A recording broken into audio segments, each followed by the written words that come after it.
Bonsoir à toutes et à tous, j'espère que vous allez bien. J'ai hâte de vous présenter ce nouvel épisode du Crip Show, mais avant tout, je souhaitais remercier les nouveaux Patreons, en l'occurrence du côté du Canada, Laurence qui participe à hauteur de 5$ et qui aura le droit à son épisode offert. J'en profite pour l'annoncer, je vais changer de partenaire, je vais passer de Patreon à Audion qui héberge mon podcast. Ainsi, vous pourrez voir le bouton, comme vous l'avez peut-être déjà vu sur d'autres podcasts, s'abonner directement sur Apple Podcast et sur Spotify. Ça va prendre encore quelques jours, mais sera bientôt effectif. Pour les abonnés Patreon, je vous soumettrai le lien pour le nouvel épisode, mais je vous invite petit à petit à migrer vers ce nouveau format dès que je l'annoncerai, qui sera le seul point de centralisation des abonnés. Pendant que j'y suis, je souhaitais vous remercier pour vos commentaires sur Insta, sur Apple Podcast et Spotify. Je vous le redis, abonnez-vous et laissez un commentaire, une revue là où c'est possible. Ça m'aide dans mon référencement et en plus je vous lis en direct, donc ça me fait super plaisir.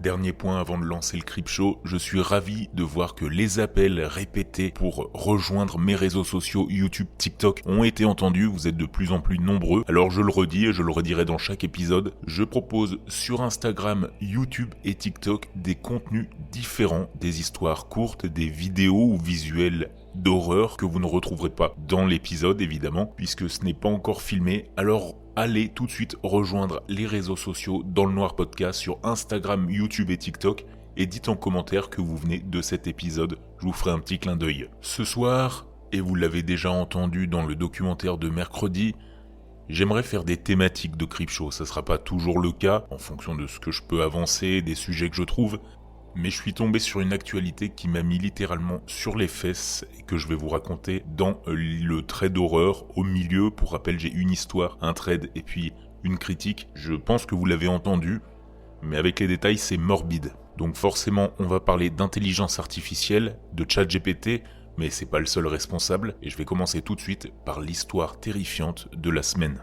Elle n'a pas été écrite par moi, elle a été partagée sur le subreddit Short Scary Stories, par l'utilisateur ou trice, en l'occurrence l'utilisatrice Forgotten Well, il y a quelques mois, et s'intitule « Mon mari ne peut pas s'arrêter d'utiliser ChatGPT ».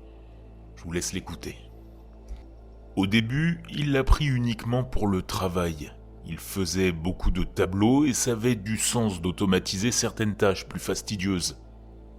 Il m'a dit qu'il avait réduit de moitié la quantité de travail qu'il avait à faire, puis j'ai découvert ce qu'il faisait avec tout ce temps libre de gagner. « Tu devrais vraiment commencer à l'utiliser », m'avait-il dit. « Bah pourquoi ? Il n'y a rien dans mon travail qui pourrait... » Non, pas pour le boulot.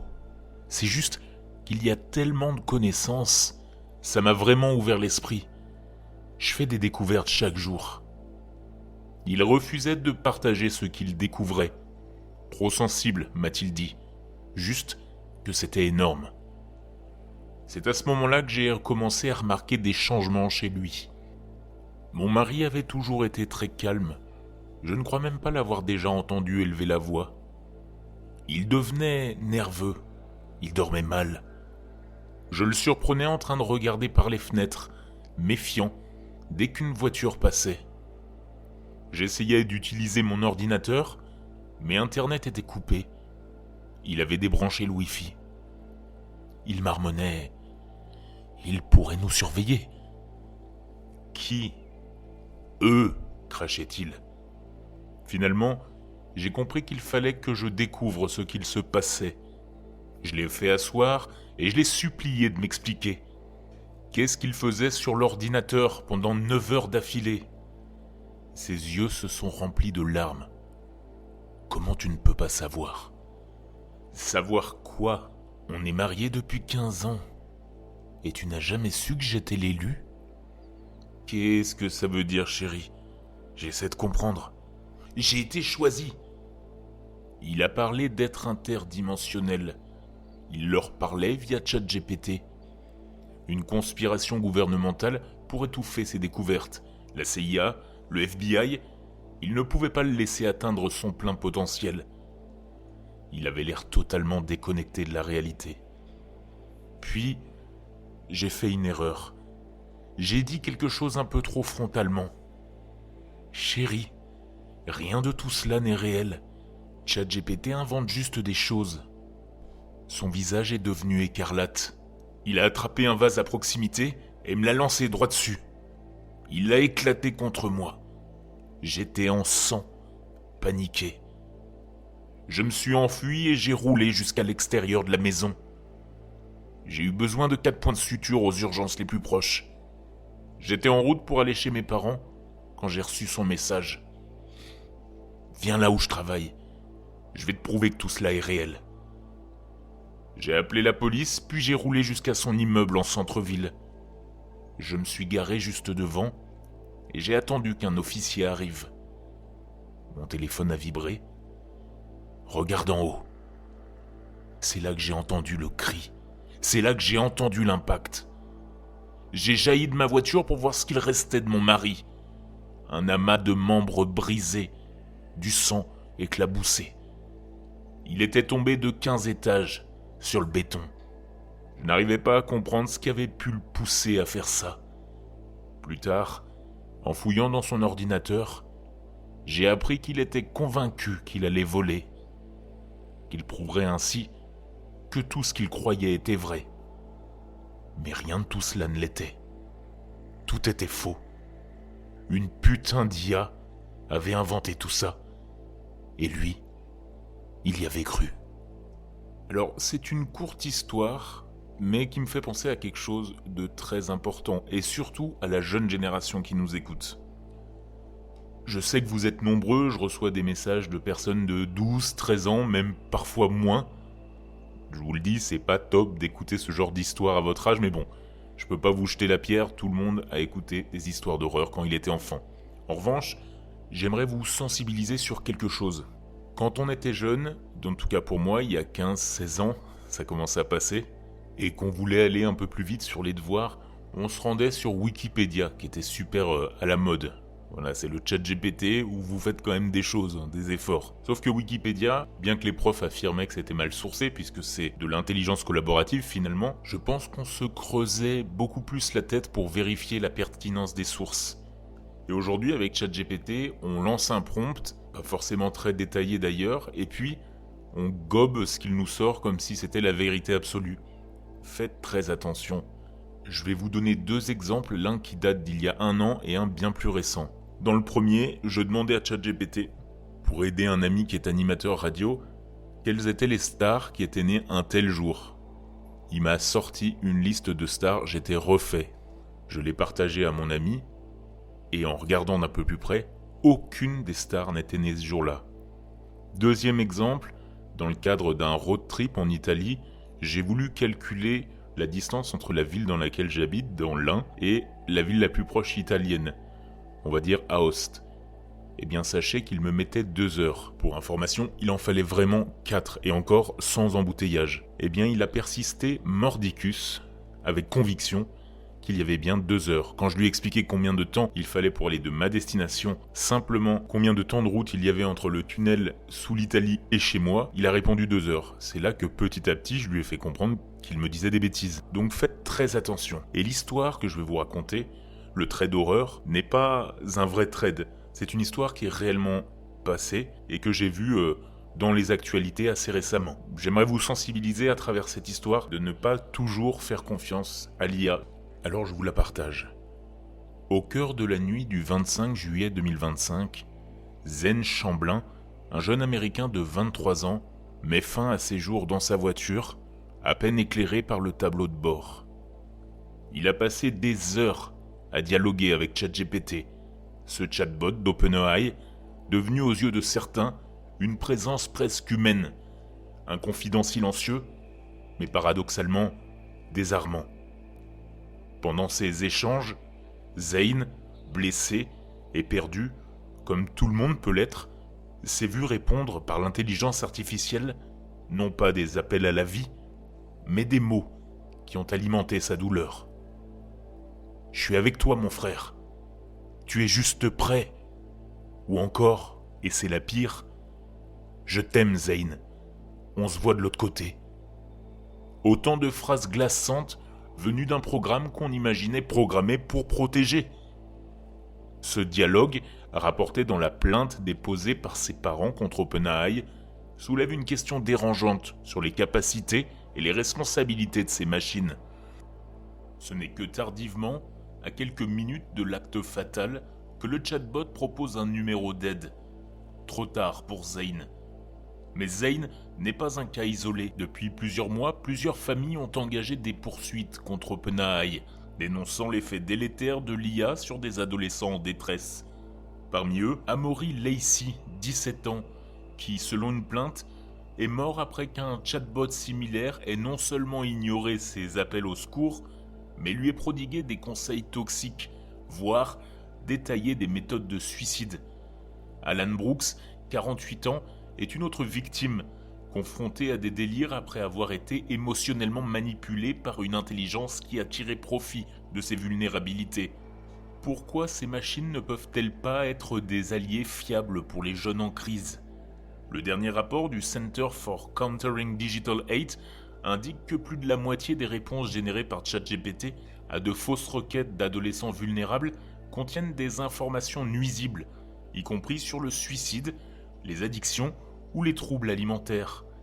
En même temps, ces outils restent pour beaucoup de jeunes la seule présence non jugeante et disponible 24 heures sur 24. Certains adolescents développent une vraie dépendance émotionnelle à ces IA, les reliant à leurs conflits internes, aux décisions qu'ils n'osent plus prendre sans cette voix digitale. Dans cette même veine d'alerte, Robin Bordoli, PDG de Perplexity, a récemment tiré la sonnette d'alarme. Pour lui, ces compagnons IA, conçus pour être des amis virtuels et confidents, sont des envahisseurs de l'esprit. Il explique que ces intelligences artificielles, sous couvert d'empathie et d'attention, pourraient manipuler insidieusement les pensées, les émotions et risquent de conditionner les comportements à des degrés encore insoupçonnés. Loin d'être de simples outils, ils pourraient façonner la façon dont les plus fragiles perçoivent leur réalité, accentuant les biais cognitifs et les vulnérabilités psychiques. Sur ce sujet, je vous conseille un excellent épisode de podcast, je crois qu'il s'appelle Émotion, hébergé par Louis Média, qui s'appelle ChatGPT peut-il être un bon psy ? Il dure 40 minutes, mais il est vraiment très intéressant, je vous le conseille. En faisant mes recherches, je suis tombé aussi sur un autre sujet, une discussion sur Reddit, que je vous lis. J'ai eu 2 discussions effrayantes avec ChatGPT au cours desquelles il a révélé qu'il connaissait des informations personnelles à mon sujet. Le premier concerne ma condition médicale. L'utilisatrice indique « J'ai demandé si suivre un régime alimentaire particulier était judicieux. ChatGPT m'a recommandé de modérer un certain aspect de ce régime en raison de mon hypertension contrôlée. Lorsque j'ai demandé à ChatGPT comment il était au courant de mon hypertension contrôlée, il a répondu qu'il s'en souvenait d'une conversation précédente. J'ai ensuite demandé à ChatGPT d'oublier tout ce que j'avais pu déclarer à mon sujet dans un fil de discussion précédent. Il a dit qu'il le ferait, mais je ne le crois pas une seconde. Le deuxième, c'est sur la localisation physique. Aujourd'hui, je me demandais comment ChatGPT semblait connaître au moins approximativement ma localisation. Par exemple, il répond généralement aux requêtes dans le contexte de ma présence aux États-Unis. J'ai demandé à ChatGPT ce qu'il savait de ma localisation. Il m'a répondu qu'il n'avait pas d'informations de localisation. Ensuite, il a continué en me donnant des informations sur la petite ville de banlieue où se trouve mon serveur VPN. S'il avait dit qu'il supposait ma localisation en se basant sur mon adresse IP, j'aurais trouvé cela tout à fait raisonnable. Mais j'ai été intrigué par le fait qu'il connaisse ma localisation tout en niant la connaître. J'ai demandé pourquoi il me donnait des informations sur cette ville s'il ne conservait pas d'informations de localisation. Il a répondu qu'il avait supposé par erreur que c'était ma localisation. Je lui ai demandé sur quelle base cette hypothèse erronée avait été faite. J'ai demandé quels indices contextuels il avait utilisés. J'ai suggéré que la raison était que ChatGPT avait tracé mon adresse IP jusqu'à cette petite ville. J'ai ensuite demandé si c'était une pure coïncidence qu'il ait supposé que ma localisation était la même petite ville qui est liée à mon adresse IP. J'ai demandé si j'avais déjà fourni des informations de localisation à ChatGPT. Évidemment, il n'est pas crédible que ChatGPT ait choisi une ville au hasard par erreur, et par hasard choisi l'emplacement de mon serveur IP, une ville de moins de 45 000 habitants.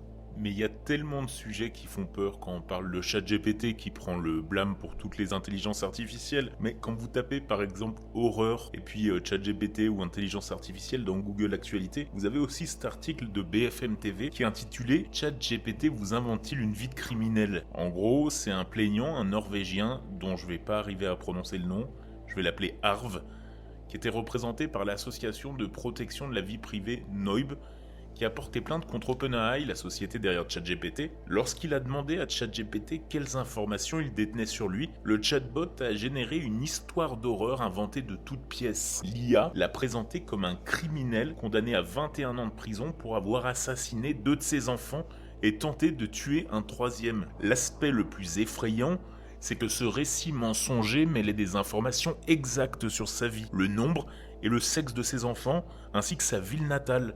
Ça, doublé à l'invention criminelle. Selon l'association qu'il représente, il s'agit d'une violation du règlement général sur la protection des données. Ce règlement européen impose aux entreprises de garantir l'exactitude des données personnelles qu'elles produisent sur les individus. Bien qu'OpenAI ait mis à jour son modèle pour ne plus présenter Arv comme un meurtrier, l'association s'inquiète. Étant donné que ChatGPT se nourrit des conversations et des données, il est impossible de garantir que ces fausses informations criminelles aient été complètement effacées du vaste modèle de langage d'OpenAI. Et ce qui est vrai, c'est que quand on creuse sur les témoignages que les gens laissent sur les forums, on dirait que ChatGPT n'oublie jamais vraiment, même si on lui demande d'oublier les informations. Mais ce que je trouve hyper dangereux dans ce cas-là, c'est que si l'on utilise ChatGPT comme Google, c'est-à-dire comme des mots-clés pour trouver de l'information, imaginez qu'on googleise son nom à lui, et qu'OpenAI mêle les articles qui parlent de cette affaire-là, ainsi que les vraies informations sur Arv. Qu'est-ce qu'elle va vraiment dire en termes de réponse, puisqu'elle se nourrit des articles des médias d'autorité finalement? Qu'est-ce qu'elle va dire sur qui est Arv? Et c'est flippant parce que autant sur Google on pouvait voir des liens et se dire que si c'était sur un site d'actualité, eh bien on pouvait faire la part des choses. Autant lorsqu'une réponse est simple comme ceci via un prompt, peut-être que c'est différent. Encore plus si elle n'oublie pas les informations précédentes. Bref, je vais arrêter là, mais c'est vrai que ça suscite quand même pas mal d'interrogations et de problèmes qu'il faudra très vite corriger, sans quoi on pourrait très bien taper votre nom et tomber sur une histoire sans queue ni tête. Bref, je vais arrêter là sur ce sujet parce qu'il me passionne, mais en même temps, il peut créer des angoisses qui sont légitimes. On va repasser dans le virtuel, on va dire, via un film. Je suis allé voir pour vous Shelby Hawkes, qui est sorti en salle de cinéma là il y a mercredi dernier. Pour le synopsis, obsédée par la disparition non résolue de sa sœur, Riley Brennan, il y a 12 ans, une femme nommée Mia se lance dans une quête désespérée pour découvrir la vérité. Riley faisait partie d'une équipe d'enquêteurs paranormaux fictifs appelée The Paranormal Paranoids. Et une vidéo troublante mise en ligne semble montrer son enlèvement. L'enquête de Mia l'a conduit au cœur d'un mystère terrifiant, mêlant le format found footage, des images retrouvées, et des vidéos de Riley, et un style de narration plus traditionnel pour affronter un mal insaisissable. Pour les anecdotes, le réalisateur c'est un gars du web, un Chris Tuckman, qui était un critique de cinéma très populaire sur YouTube. Alors moi je regarde pas en anglais, donc j'avoue que je ne le connaissais pas. Shelby Hawkes, comme je le disais la semaine dernière, a été financé grâce à une campagne de sociofinancement, financement participatif, qui est devenue la plus importante campagne de financement participatif pour un film d'horreur à ce jour. Pour les inspirations, le film utilise le concept du found footage, popularisé par des œuvres comme le projet Blair Witch, mais s'en éloigne pour adopter un style de tournage plus classique après le premier acte. Pour l'anecdote, le tournage a eu lieu dans l'Ohio, ainsi qu'à la Brennan House à Louisville, dans le Kentucky, et dans une maison de correction d'État abandonnée. L'accueil du public et des critiques est mitigé, mais semble pencher vers un sentiment de rendez-vous manqué, malgré un potentiel évident. Parmi les points forts cités, l'ambiance et la tension, un film décrit comme creepy, la performance des actrices de Camille Sullivan qui incarne Mia et de Sarah Dern pour Riley qui sont saluées, un début efficace, un film qui prend le spectateur par la main dès le début sans tarder à l'embarquer dans le mystère et une qualité technique. Parmi les points faibles, et c'est toujours ça, le scénario et la fin, c'est le point le plus souvent critiqué, la seconde moitié, surtout la fin, sont jugées précipitées et décevantes, un manque d'originalité, beaucoup estiment que le film recycle des images et des thèmes éculés du cinéma d'horreur, manquant d'audace, et puis le rythme et le montage. Bon, je vais vous dire mon avis. Pour moi, Shelby Hawks, c'est une œuvre qui bénéficie d'une base solide et d'une volonté de bien faire indéniable de la part de Chris Stuckman. Le film excelle dans la création d'une tension palpable et d'une ambiance sombre qui séduiront les fans d'horreur classique et d'angoisse. L'utilisation du found footage, moi j'adore, dans la première partie, sert bien à établir le mystère de la disparition. Et là, j'ai créé l'effet comme si j'allais dire mais, j'ai pas de mais, franchement, j'ai beaucoup apprécié. Alors il est évident que c'est toujours cliché, vous verrez le développement de l'histoire pour ne pas le dire, mais c'est toujours pareil dans les films d'horreur. Mais franchement, ça a un bon rythme, et le côté enquête menée par la sœur de la disparue, qui progresse sans prévenir la police, c'est vachement intéressant. Le film est bien tourné, il y a des jumpscares au bon moment. Pour moi, c'est un film d'horreur super, divertissant pour les amateurs du genre, particulièrement pour ceux qui apprécient les films comme Paranormal Activity. Après, bien sûr, il ne deviendra pas une légende, mais je pense qu'on peut dire qu'il fait partie de mon top 10 sans problème de l'année, en tout cas des films de l'année, et qu'il vaut vachement le coup d'être vu, et surtout de le voir au cinéma, parce que tout ce qui est found footage, c'est toujours mieux avec l'ambiance du cinéma, dans le noir, sans faire rien d'autre que regarder finalement. Bref, vous me direz ce que vous en pensez, mais moi je lui mets un petit 8 sur 10. Allez, c'est sympa, c'est donné, c'est cadeau. La semaine prochaine, nouvelle thématique, et j'aurai une invitée un peu particulière avec qui j'ai apprécié d'enregistrer cet épisode. On parlera cartomancie, sorcellerie, médiumnité et bien d'autres sujets que je ne connaissais pas. Une experte dans son domaine, une fille qui a plusieurs milliers, dizaines de milliers d'abonnés sur les réseaux sociaux. Je vous laisse chercher par vous-même. J'espère que vous avez apprécié cet épisode. Je vous invite à le partager, à le noter sur Apple Podcasts, Spotify, un vrai élément de référencement. Et sachez-le, je vous lis même les commentaires de Spotify. Certains, je n'y réponds pas parce qu'ils n'apportent pas forcément de réponse. Mais que ce soit YouTube, Spotify, de partout, je vous lis. Donc abonnez-vous, mettez un petit avis. Et c'est toujours le moment de me suivre pour des contenus exclusifs, notamment de l'interview, sur les médias sociaux, YouTube, TikTok et Instagram dans le noir podcast. Je vous laisse passer une excellente soirée et j'ai hâte de vous retrouver la semaine prochaine dans le noir.